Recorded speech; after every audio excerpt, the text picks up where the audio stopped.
नमस्कार। अगर आपने या आपके घर में किसी ने पटना में या पटना के आसपास जमीन खरीदने का सोचा है, तो ये वीडियो आपके लिए है। हाल में ही एक बड़े फैसले में बिहार सरकार ने पटना के 275 गांव में जमीन की खरीद बिक्री पर, कंस्ट्रक्शन और ट्रांसफर पर सब कुछ तुरंत बंद कर दिया है और ये रोक अभी भी लागू है। कब उठेगा, कौन से एरियाज अफेक्टेड हैं और अगर आपकी जमीन भी इस जोन में आती है तो उसका क्या होगा, ये सब कुछ मैं इस वीडियो में बताऊंगी। इसलिए इस वीडियो को पूरा देखें। तो पहले समझते हैं कि सीन क्या है। स्टेट में 11 ग्रीनफील्ड सैटेलाइट टाउनशिप बनने का प्लान अप्रूव हुआ है। मतलब बिहार के 11 बड़े शहरों के आसपास बिल्कुल प्लान्ड नई मॉडर्न टाउनशिप सोसाइटीज डेवलप की जाएंगी। पटना, गया, सोनपुर, छपरा, मुजफ्फरपुर, दरभंगा, भागलपुर, सीतामढ़ी, सहरसा और मुंगेर, इन शहरों के आसपास इन टाउनशिप सिटीज को बनाने की घोषणा हुई। पटना की टाउनशिप का नाम रखा गया है पाटलिपुत्रा टाउनशिप और इसके लिए जो जमीन अक्वायर की गई है वो मोस्टली पुनपुन ब्लॉक के आसपास के गांव हैं जो पटना सिटी से 13 किलोमीटर के डिस्टेंस में है। अब आते हैं सबसे इंपॉर्टेंट पार्ट पे कि ये बैन आखिर है क्या। सरकार ने एक ऑफिशियल ऑर्डर जारी किया है जिसमें ये 4 चीजें लिखी हुई हैं। पहला, जमीन की बिक्री नहीं होगी। दूसरा, जमीन की खरीद नहीं होगी। तीसरा, ट्रांसफर नहीं होगा और चौथा, कोई भी कंस्ट्रक्शन नहीं होगा।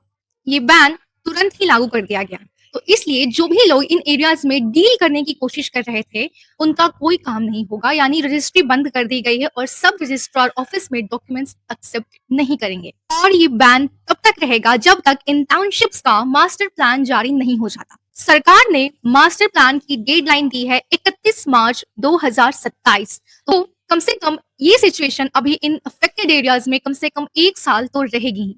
अब आते हैं एरियाज पे, कौन से गांव एक्चुअली में अफेक्टेड है। कोड एरिया यानी सीधा टाउनशिप वाली जमीन सिर्फ 1010 एकड़ है और ये मेनली पुनपुन ब्लॉक के इन गांवों में है।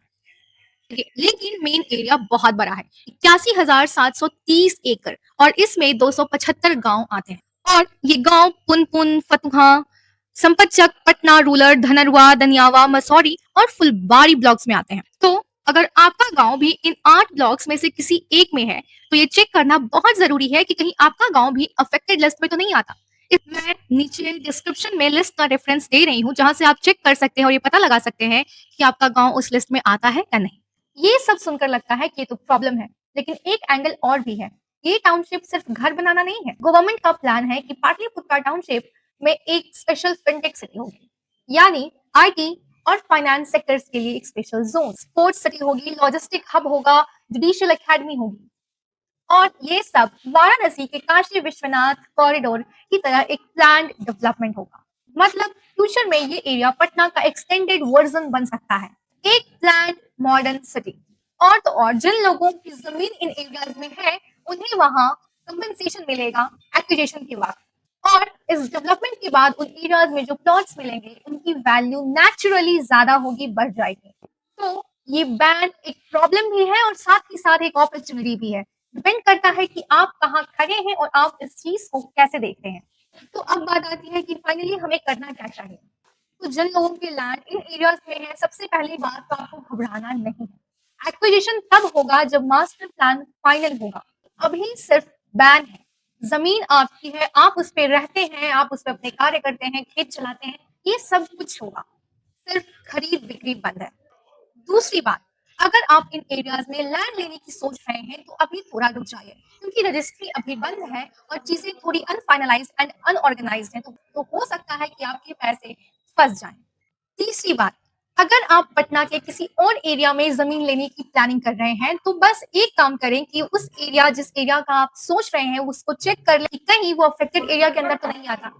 और चौथी बात, अगर इस टॉपिक को लेकर आपके मन में कोई सवाल है तो आप कमेंट्स में पूछ सकते हैं। I will try my best कि मैं आपके सवालों के जवाब दूं। ये जो मोमेंट है वो बिहार के रियल इस्टेट मार्केट के लिए एक बहुत बड़ा टर्निंग पॉइंट है। सरकार प्लान डेवलपमेंट की ओर जा रही है और ये एक बहुत अच्छी बात है, और जो लोग जेन्युइनली इस फील्ड में काम कर रहे हैं उनके लिए ये काफी अच्छा मौका है। हाँ, इन बीच के कुछ सालों में क्लैरिटी बहुत ज़रूरी है और सोच समझकर काम करने की ज़रूरत है। और वही काम मैं यहाँ पे करने की कोशिश कर रही हूँ। अगर आपको ये वीडियो हेल्पफुल लगी हो या चीज़ें थोड़ी क्लियर हुई हो तो इस वीडियो को शेयर करें, जागृति प्रो फर्स्ट को सब्सक्राइब करें और साथ ही कमेंट्स में बताएं कि आपकी ज़मीन इन एरियाज़ में आती है या नहीं। मैं हूँ जागृति और ये है आपका प्रो वर्स। धन्यवाद।